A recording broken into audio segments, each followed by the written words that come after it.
My name is Andy Ezel. On behalf of myself, Dr. Leopold, and the entire planning committee, we'd like to welcome you to this meeting. We think that it's a good agenda, a lot of good information should be shared. Dr. Leopold moving in here. I'm not sure what he's doing. Just going to be up here, just in case. Back up for me. Got my back. Got my back? I appreciate it. Yeah, we all know why we're here. We're here to discuss hardwood management and DFCs. And the subject has come up in the recent times. DFCs have been around for a while, but in recent times they caused a lot of concern in the forestry community and some concerns in the wildlife community too. So we thought it best that we hold a meeting, put the science out, and share information on a broad scale, and that's the reason we're assembled. So we appreciate everyone being here, taking time out of your schedule. We are going to have what we hope to be a very productive panel discussion tomorrow, which is an open forum for exchange of ideas and concerns. Got some well-versed individuals to respond to any and hopefully any and all questions. But before we get started, we have a little bit of housekeeping to take care of. On my far left, over by the door, is Ms. Laura Andrews. If you have not registered, or if you need a name tag, or if you need a receipt, please see her. She will be out in the registration area. You can see her during break and get that. If you need your CFE credits, there will be a sign-up sheet, and there is a sign-up sheet out there now.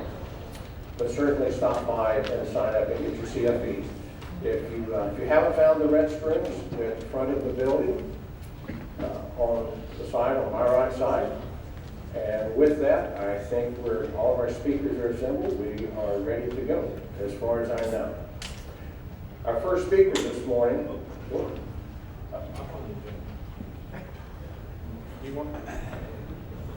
Am I into your time?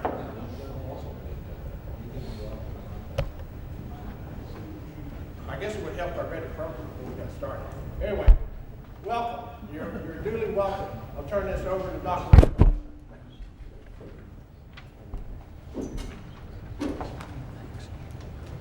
I go with my notes on my little thing over there. I also want to welcome all of you to this meeting. We call it as a mini symposium to give you some background.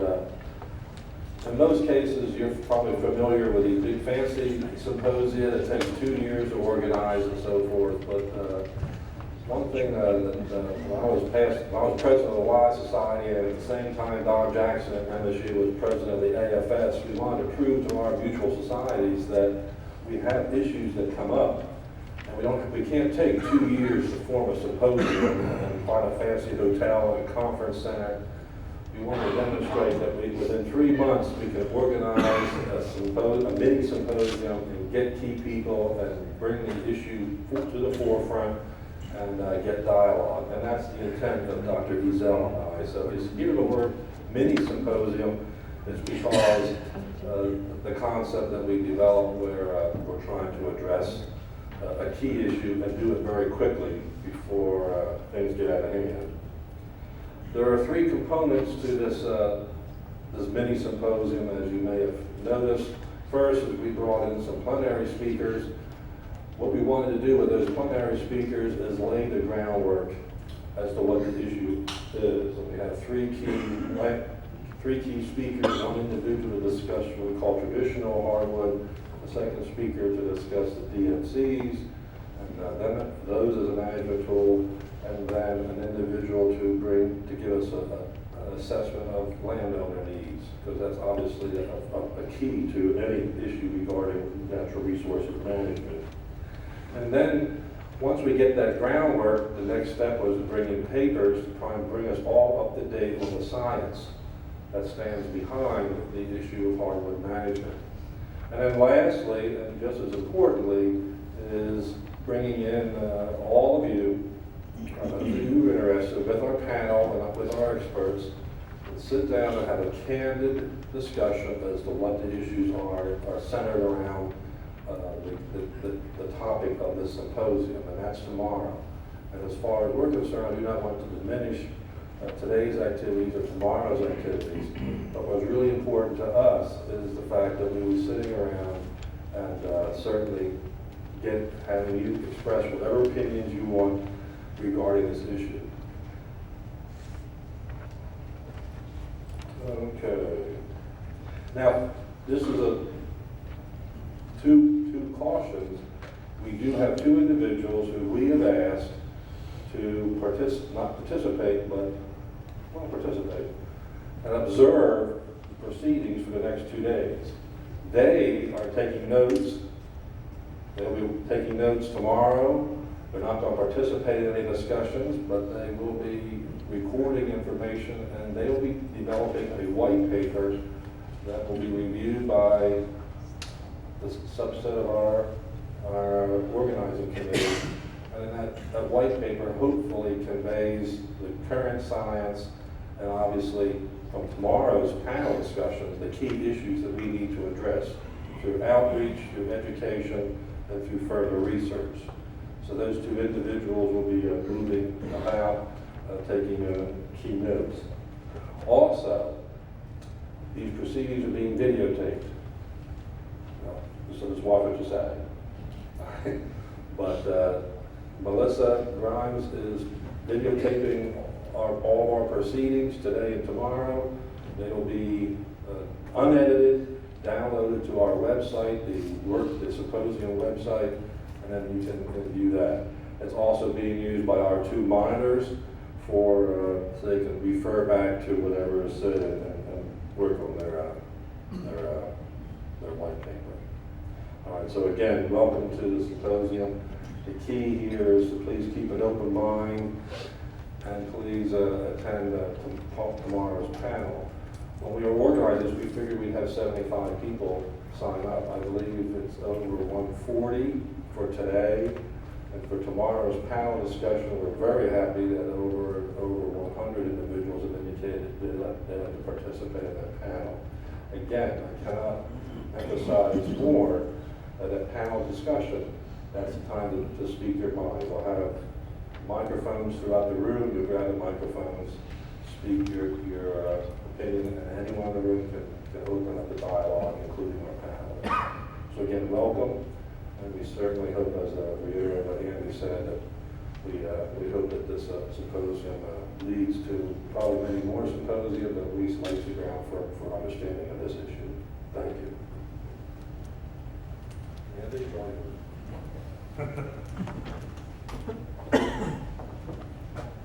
One last housekeeping item before we get started. Ms. Andrews wanted me to remind you that lunch will be served in the room immediately adjacent to us, as commonly the way that things are handled here when we have meetings in this facility. So we may be a little bit ahead, you never know. We're not worried about the morning speakers too badly as far as staying on time. I'm worried about some of the afternoon and tomorrow, but not this morning. Anyway, at least not the plenary speaker. We'll go ahead and get started. Our first speaker is Dr. John Hodges. If you have been associated with hardwood forestry in virtually any capacity in the South over the last 30 or 40 years, you know John Hodges. He is what most of us consider to be the Dean of Hardwood Management. He has had a long and illustrious career. He's been celebrated both regionally, nationally, internationally. If you read the literature, you will see his name over and over and over. He has a legacy of his grad students spread across the country. And certainly, if you look at hardwood management in the South, you're going to see his former students. I suppose we could have them all stand up in the room at one time. But I know Brian. Where's Brian? I know you've taken a picture of some assemblages from time to time. It's pretty impressive when you look at hardwood management and you see the impact that he's had. He also has a history of working with issues that deal with wildlife management, especially as they are related to hardwood management.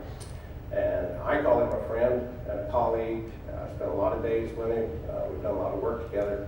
Just a quality individual. Ladies and gentlemen, Dr. John Hodges.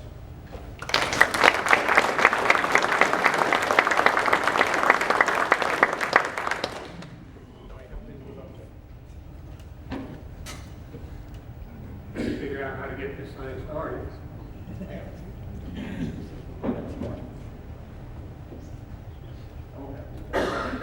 Where'd you put these under, Scott? That's Larry Cole on the top right corner.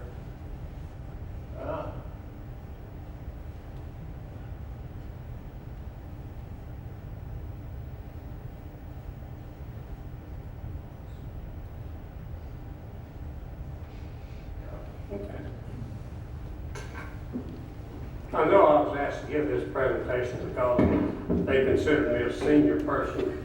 I don't know if that qualifies me or not, but at any rate, as a senior, I hear a lot of senior jokes, even from my daughter. She sent me one recently that I'll share with you because it's a really good one, I think. It seems there was this older gray-haired lady who just loved to work jigsaw puzzles. And so she bought one, brought it home, but she couldn't put it together. She worked on it for a long time, so finally decided to call her friend. And he said, well, what's the picture on the box? And she said, I think it's a rooster. And he said, well, I'll come over and see what we can do. So he goes over and she has it all laid out on the table. He looks at it for a while, takes his pen and said, well, I don't think we're going to be able to put this puzzle together. So let's have a cup of coffee and talk about it. So they did, and when they got through, he said, now, the first thing we need to do is put these cornflakes back in the red rooster box. So my charge was to talk about even age management for commercial timber production and wildlife habitat, which I'll do. I should point out from the very beginning that I'm not going to be an advocate for even age management or uneven age management. What I intend to do is talk about my observations and experiences over the years, and then I'll let you draw your own conclusion. But at any rate, in talking about even age management, I concluded that the best way to do that really is to compare the two, even age and uneven age. And I really believe that both of them have a place in forestry. And the main thing is that they be used where appropriate, and that everybody concerned understands the implications of using whatever method you recommend. It's important that everybody concerned understands how it's done and how it's used. So I'll be specifically talking about even age management. The other thing I discovered, which I realized a long time ago, but rediscovered really, is that most people do not really understand the uneven age management. When it gets to how it's done around, most people don't really understand how it's done. I also discovered in putting this together that a lot of people are, that we're not consistent about the way we use forest terms. So I think for our discussion today, I need to get the forest terminology straight so that everybody's on the same page for the rest of the.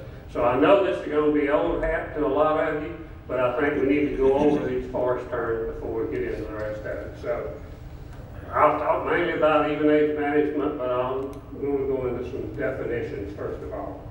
The first definition that I want to talk about is silviculture itself.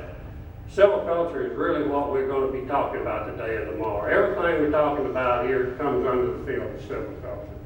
And this was defined by Dr. John Helms in his textbook on forest terminology. There are three things about this definition that are really important for us, and I believe in the discussions that we're going to have. The first thing is silviculture deals with what happens at the stand level, not the forest level. It's what happens and is done at the stand level. The second thing is that silviculture is done for the purpose of satisfying the objectives of the landowner. Whatever you do, the first thing should be realizing what the objectives are. And the third thing, it should always be done in such a way that you don't harm the environment, so that you ultimately affect the sustainability of the total resource. And that means everything: soil, water, wildlife, timber production, all of it. So you should do it in such a way that you don't harm that environment. Another way of looking at silviculture is looking at some of the concepts. One of the things that is, I think, really true about silviculture is that it's nothing more than applied ecology. And the best silviculturists that I've ever known were also good ecologists, or at least had a really good understanding of the field of ecology and the ecosystem that they're working with. But one of the more important things I want to point out here, for you silviculturists especially, most of you don't realize, is that silviculture far predates the study of ecology and plant communities. A lot of the early information that we used in those fields came from what was already learned from the field of silviculture and the principles of silviculture. So it's much older than ecology itself, but the ecology has advanced to the stage now that a lot of what we do in silviculture needs to consider those things that are being learned from ecology. And we'll talk about this a little bit later, but it's just a set of tools to accomplish the goals of the manager. And this is a very important one for us today. You do not have to be a forester to practice silviculture. I want you to understand that. Whatever you do as a wildlife biologist or whatever your position is, if you modify that stand in any way, you are practicing silviculture. So that's what silviculture is. So wildlife ecologists can be a silviculturist just as well as a forester can. And we'll talk more about this later, but it has both biological and economic aspects in silviculture. And it's a decision-making process. There are a lot of tools in forestry involving both even-age and uneven-age management. And one of your main things that you have to do is make a decision as to which tools that you use in order to satisfy the objectives of the landowner. The other thing in terms of terminology that tends to get confused when we're talking about silviculture versus forest management. When we talk about silviculture, in my way of thinking, that's the biological aspects of forestry, and the stand is the unit of consideration. Whereas if you talk about forest management, that's the business end of forestry. That's where you make the decisions about how much am I growing, how much is my cut going to be, where is it going to be, that sort of thing. How do I lay this out on the ground? All of those are forest management considerations rather than silvicultural consideration. And a lot of you recognize this is really a soil series map, but it emphasizes what I want to talk about. The whole thing can be considered a forest. All of these units within there are forest standards. Now let's talk about the systems and methods of silviculture. There are really only two methods of systems of silviculture, even age and uneven age. A lot of people use a system for each method of silviculture, but I don't recognize that personally because everything falls into either even age or uneven age. Even age silviculture, of course, everybody knows what that is. And the trees are virtually the same age. There may be some variation. For example, in a 60-year rotation, there may be 10, 15 years difference, but they're all considered the same age as far as management purposes. Whereas in uneven age silviculture, you have each stand, now not the forest as a whole, but each single stand has at least 3 age classes.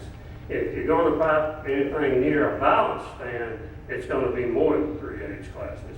So any stand that doesn't have at least 3 age classes is not considered an uneven age stand. Now, as far as the methods of silviculture, I'm going to talk about, first of all, the even age methods. There's clear cutting, shelter wood, coppice, and seed tree. Now, a couple of these we can dispense with pretty quickly. We don't use seed tree method at all in bottomland forestry. You don't get it well enough dispersible of the heavy seeded species, so we don't use that. Coppice method, you're always going to have some coppice regeneration from stump sprouts, root sprouts, or whatever. So whatever method you use, even age or uneven age, you're always going to get some coppice regeneration.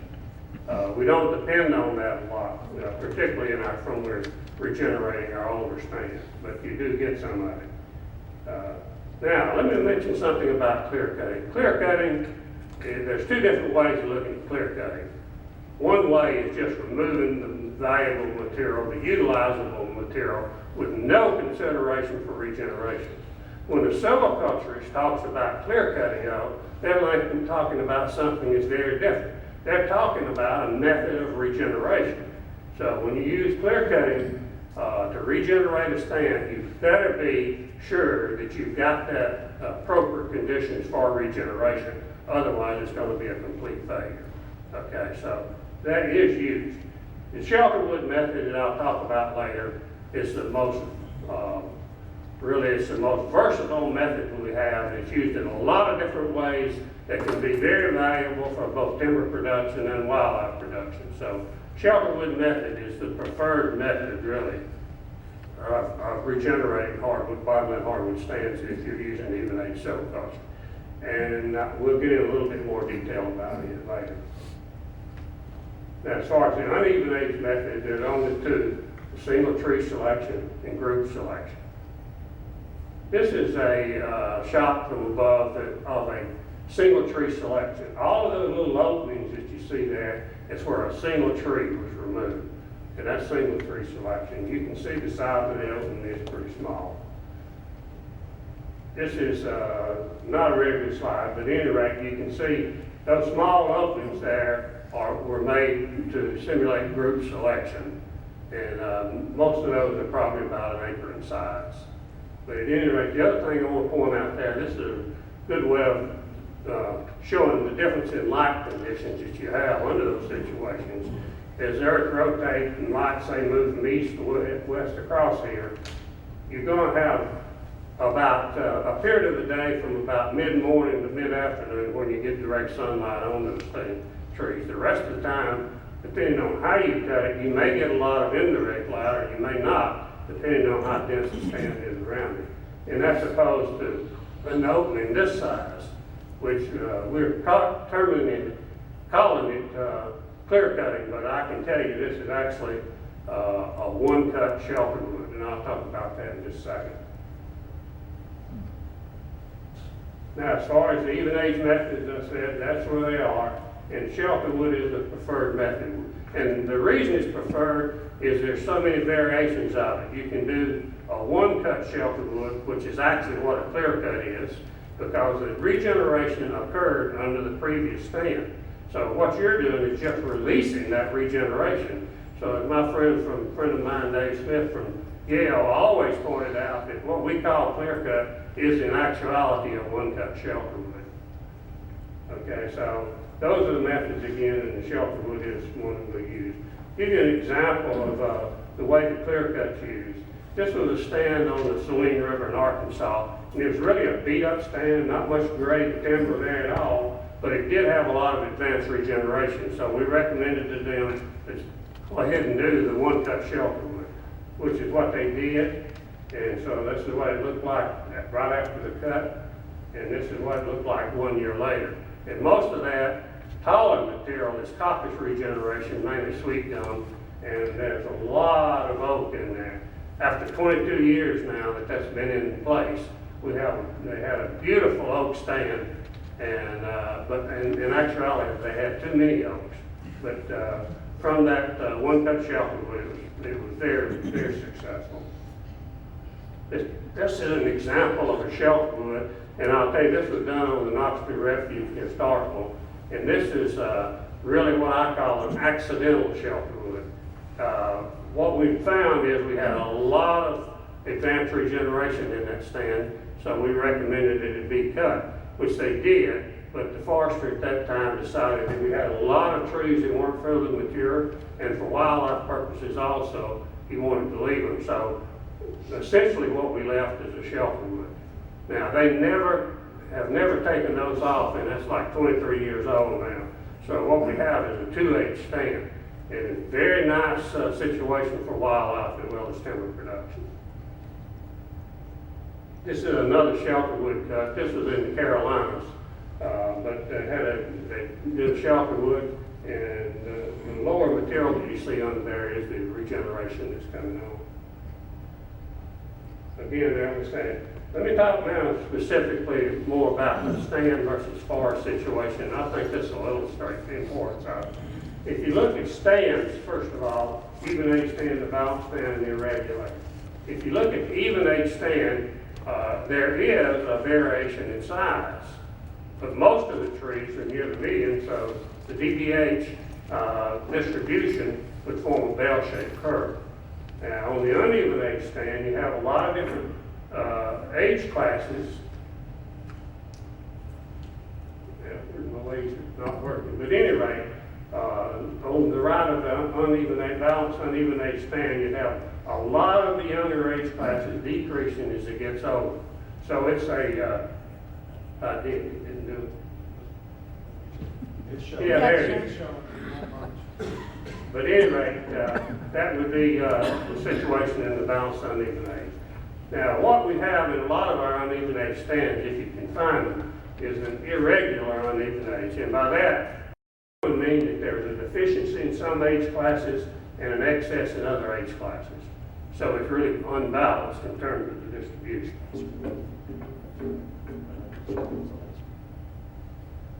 Okay. So at any rate, there's a deficiency here in these age classes and an excess in these age classes. Now, let me ask you this.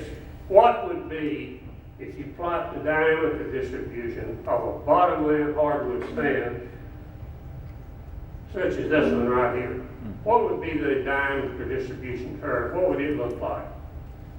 Anybody want to speculate? Downhill slope. Yeah, it'd be exactly the same as for an uneven age stand.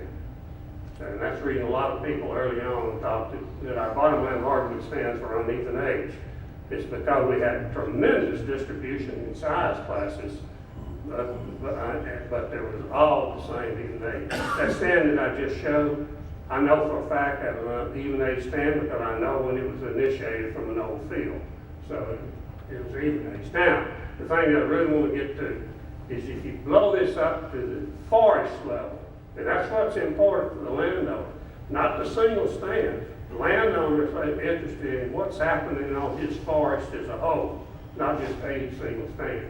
So if we look at, first of all, the uneven age stand, what would that diameter distribution then look like over here? What would that look like for this uneven age forest? In other words, a forest that's made up of uneven age stands. What would that diameter distribution look like? It'd be exactly the same. So if you have a balanced forest, that's what it's going to look like. Now, if you look at the even age stand and look at it in the forest basis of forest that's made up of even age stands, what would this diameter distribution look like now? It's going to be exactly the same. So if you're looking at a forest of uneven age stands and a forest of even age stands, the diameter distribution in those are going to be exactly the same. Now, what does that tell us about diversity in an even age stand versus an even age forest versus an uneven age forest? A forest is made up of uneven age stands. Well, it tells me that there's probably very little difference in diversity. And that goes right along with what I've observed over the years. We have a lot of diversity in a forest that's made up of even age stands. Probably just as much as we do. It's not located on the ground in the same way. Very different, but overall it's basically the same. Now the question that comes up, and I'll let the avian ecologist answer this, but if a bird comes here from South America, which is he going to prefer? The uneven age, the uneven age. My contention is he's going to find the same conditions in this uneven age forest as he does, forest made up of uneven age stand, as he does in the forest made up of even age stand. In the uneven age stand forest, it's located in smaller patches, whereas in the even age forest, it's made up of whole stands, bigger situation, which is basically the same. So let's talk about the primary use of uneven age silviculture. Well, let me back, I can't back up on that, can I? Oh, yeah, okay. Okay. Early recommendation for management of bottomland hardwoods was uneven age. When I went through forestry in Mississippi State, I was told that the way to manage bottomland hardwoods was uneven age, okay? So that was what was recommended for many years. And the reason was one of the things that I just showed, the diameter distribution. Another one was the work that's done in Crossett, Arkansas, and other places with pine. And early hardwood foresters thought they could use the same situation with bottomland hardwood, so they recommended uneven age forestry. And at the same time, we were getting a lot of our information from Europe where they were practicing uneven age forestry. Not now, but then they were. So that's the reason. But the main use of uneven age silviculture is going to be where you have very top shade tolerant species like redwood, sugar maple. Those are two good examples. Coastal redwood, I can give you a real good example of that. I walked into a stand in Northern California one time, and I was standing there, and I looked around, and we had a perfect circle of about 18 to 20 inch trees. What the heck was going on? Well, a friend of mine said, well, scrape the floor, forest floor. I did. And I was standing on top of an old redwood stump, and all of that regeneration around it was sprout origin redwood. And redwood regeneration, 95% of it occurs from sprout origin. So it's very tolerant, and there's never any problem with regeneration. So uneven age methods work extremely well. Sugar maple a little different. It has a lot of competition, and an instructor from Syracuse once told us that basically no problem to use uneven age silviculture with sugar maple. And basically he said what you got to do is use a lot of herbicides to control the beach competition and kill all the deer. So if you do that, you can use uneven age silviculture well with sugar maple. The other area in which it works quite well is on relatively poor sites with no tolerant species and no fast growing intolerance. This is an example of an uneven age stand. It's being used on the Pioneer Forest in Missouri. And there are several age classes present in here. It's truly an uneven age stand. But they do not have any fast growing intolerance like yellow poplar or any very tolerant species like red maple. So they get a big acre crop, and they're going to get oak regeneration, and with a little manipulation of the overstory, it's no problem to bring it through. One of the things that I found over the years, a lot of people that have thought they were practicing uneven age silviculture were not really aware of where the regeneration actually came from. They thought that the regeneration in the group selection actually originated from that group selection cut. But looking back, we found that a lot of that regeneration actually came from a previous shelterwood cut. It was already there when they did the group selection cut. So all I'm saying is you better be aware of where your regeneration comes from. Make sure it's from what you did, your cut you did, rather than from previous cuts. The use of even age silviculture is used primarily for intolerant or relatively intolerant species, mainly because of the light requirements. But I think some of the stuff and some of those people may talk about this later, but I think we're finding out now that it's more than just light. There's a lot of things like moisture that may be considered in moisture availability as well. But it's primarily used for the intolerant species. One point I want to make is that you can get regeneration, but in a lot of years you'll just get a super amount of regeneration, but it doesn't even make it to the next year. In other words, light is not the requirement for establishment of the regeneration, it's the requirement for the ongoing development of the regeneration. So that's a nut all just area covered with regeneration. Next year you could hardly find a nut all season. We didn't have enough light. And a lot of times we blame that on the overstory. But in actuality, what we find more often than not is when you get a dense, very dense mid-story and understory. That's what takes care of the regeneration. If you have that, your chances of regeneration coming through are pretty slim. This is a good example of it that Dr. Ezel will recognize. This is a study we did where we actually controlled the mid-story and understory, did no cutting whatsoever in the overstory. And you can see this is the untreated stand in the foreground and the background. Look at the different amount of light on the forest floor. And that was done simply by controlling the mid-story and understory.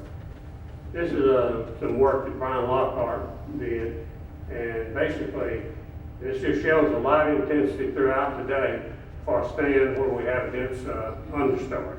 And basically, The light intensity in an open area is about 1,200 or more foot micromoles. In here, throughout most of the day, we got about 100, but during the one light fleck, it went up to over 300. But that didn't last very long. So really, when you think about regenerating using the even age or uneven age, doesn't make any difference what you're using.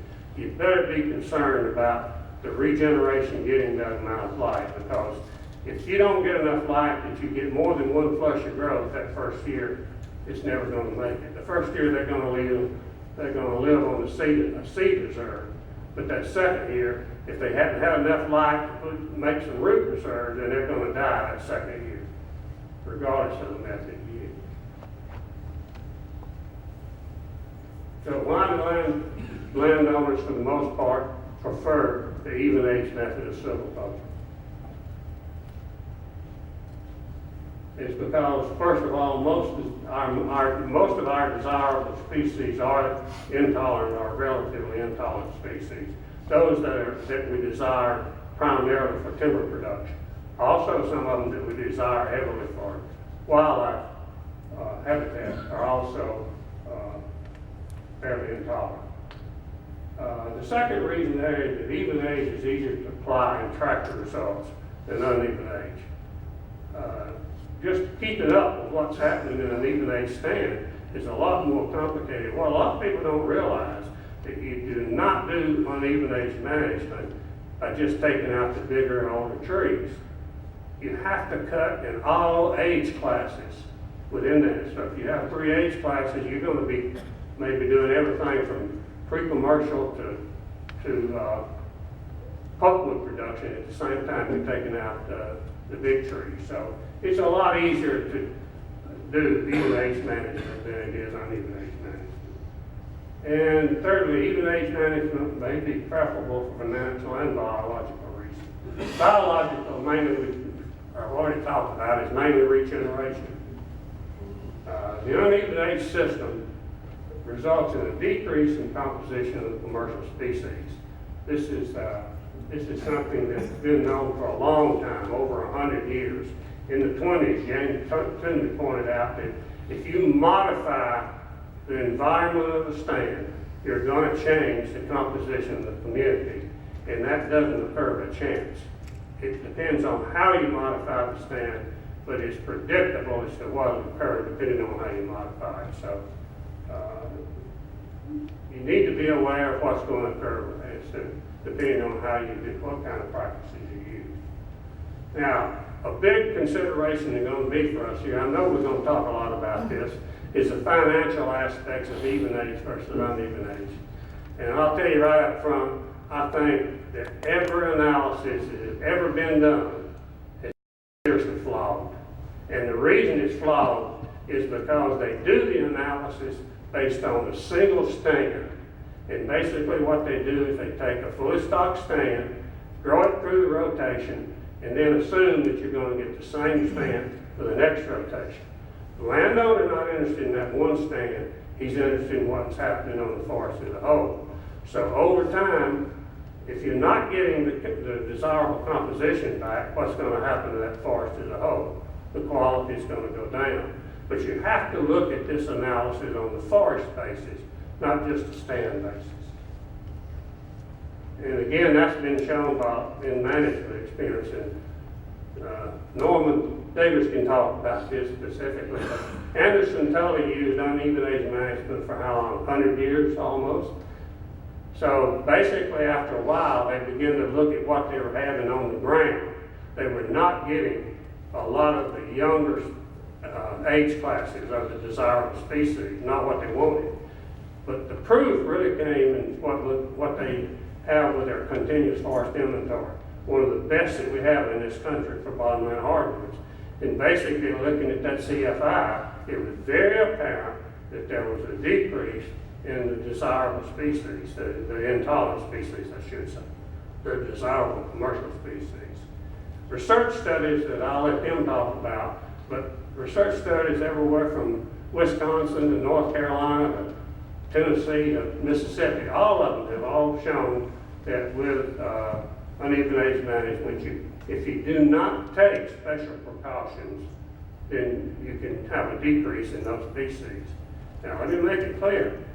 I've been told by some people who really should know about it, that you can manage just about any species under uneven age condition, but you better be prepared to make the financial and the long-term people commitment in order to do it. But you can do it. I don't want to imply that it's impossible to use uneven age management, but you're going to sacrifice time, a lot of time and a lot of money in order to do it. And lastly, one of the reasons they do it is they found that it's best to work with nature rather than trying to make nature do what you want it to. And by that, I mean that the even age situation is natural for bottomland hardwoods. It's a natural condition. I have never seen a stand that originated from an old field or from a clear cut that developed into an uneven age stand. It developed into an uneven age stand. Now you may get 2 age groups or something, never the 3 age groups, but you may get 2 age group in the very old age class. But it never developed, first of all, into an uneven age stand. Same thing on after natural catastrophes or after a clear cut. They all develop into an even age stand.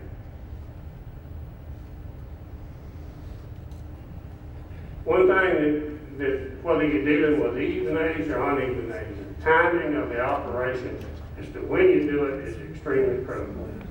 And this means looking at what do I have in terms of the regeneration potential.